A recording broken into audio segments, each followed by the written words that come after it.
بسم الله الرحمن الرحيم. عن ابي هريرة رضي الله تعالى عنه قال قال رسول الله صلى الله تعالى عليه وسلم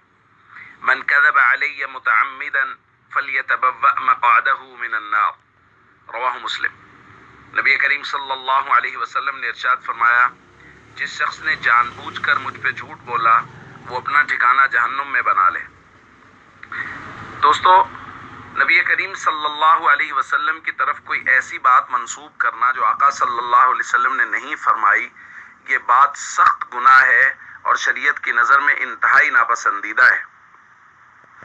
انہی باتوں میں سے ایک بات ہے کہ ربیع الاول کی اگر کوئی شخص کسی کو مبارک دے دے تو اس پر جنت واجب ہو جاتی ہے، جہنم کی آگ حرام ہو جاتی ہے۔ یہ بات ہمارے معاشرے میں بہت زیادہ معروف ہو گئی، گو کہ اب سوشل میڈیا پہ اس کے خلاف بہت بڑی کیمپین بھی چل رہی ہے، لوگ اس کو بیان بھی کر رہے ہیں کہ ایسا نہیں ہے۔ اس کیمپین کے باوجود بھی بہت شد و مد کے ساتھ آپ کو بھی بہت سارے دوست آپ کے ہوں گے جو آپ کو یہ میسج بھیجیں گے کہ جس نے ربیع الاول کی سب سے پہلے مبارک دی اس پہ جہنم کی آگ حرام ہے۔ یہ قطعاً ایسی کوئی حدیث نہیں ہے۔ اور جہاں تک میں سمجھا ہوں کہ لوگ ایسا کیوں کرتے ہیں، تو مجھے یہ سمجھ میں آیا کہ آج کل ہم سب لوگ شارٹ کٹ کے چکر میں، مطلب نہ ہمیں نماز پڑھنی پڑے، نہ ہمیں صلہ رحمی کرنی پڑے، نہ رشتہ داروں سے حسن سلوک کرنا پڑے، نہ مسلمانوں کی دی ہوئی تکلیفوں پہ صبر کرنا پڑے اور ان کو معاف کرنا پڑے، بس سال کے بعد ربیع الاول یا کسی اور مہینے کی ایک دوسرے کو مبارکباد دیں اور جنت کے ٹکٹ لے کے گھر کو چلے جائیں۔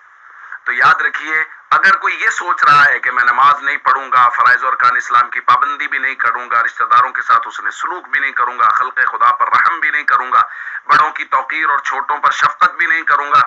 اور میں بس ربیع الاول یا کسی اور مہینے کی مبارک دے کے جنت میں چلا جاؤں گا، تو یقین جانیے کہ یہ اس کی خام خیالی ہے۔